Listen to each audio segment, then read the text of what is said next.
Se io prendo la mia vita adulta, da dopo il militare, quando ho iniziato a lavorare, 21-22 anni ho iniziato a lavorare, dopo il militare, dopo gli studi, oggi ne ho 61 anni, il 50% della mia vita l'ho passato in questo ente, la provincia di Treviso, entrando nel 98 come assessore, scalando la vicepresidenza, e adesso sono 11 anni e 4 mesi che sono presidente. È stata una esperienza grandissima.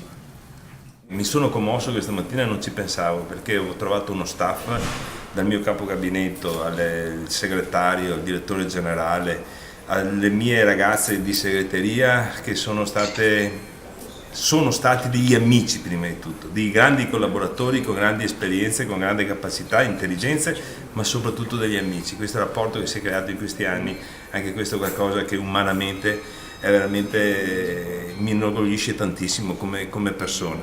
Degli assessori, una squadra eccezionale, perché ho sempre avuto sia nel mio primo mandato che nel secondo mandato una squadra eccezionale di amici, di ragazzi, di portatori di innovazioni, portatori di idee che hanno potuto contribuire, e insieme abbiamo, credo, veramente dato un qualcosa a questa provincia, raggiungendo degli obiettivi apicali a livello italiano che ci hanno posizionati ai primi vertici. 70% di riduzione di morti, le scuole, 77% di scuole antisismiche che hanno la certificazione, abbiamo la viabilità che tutti ci hanno invidiato, l'ambiente.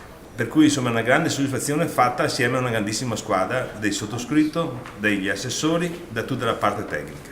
Io sono stato l'ultimo presidente a livello italiano, attualmente sono ancora l'ultimo presidente eletto dal popolo, ed è eletto dalla democrazia dei cittadini.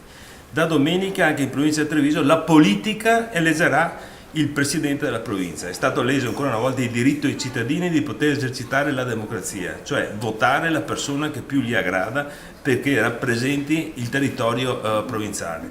Ci sono due competitori e io non mi né da una parte né dall'altra auguro a chi vinca di avere la capacità di poter riportare l'ente provincia a quei valori.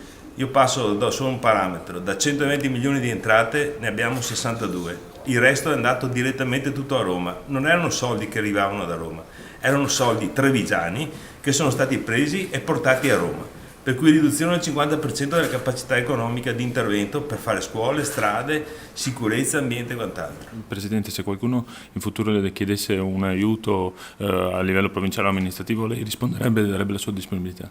Indipendentemente dal colore politico di chi vince, se c'è bisogno di un mio contributo, di mia conoscenza, conoscendo perfettamente questa macchina da 18 anni, sicuramente io sono a disposizione, perché credo che parlando con responsabilità, le mie conoscenze, le mie esperienze, la mia storia sicuramente la metto a disposizione se qualcuno me ne chiede, assolutamente sì.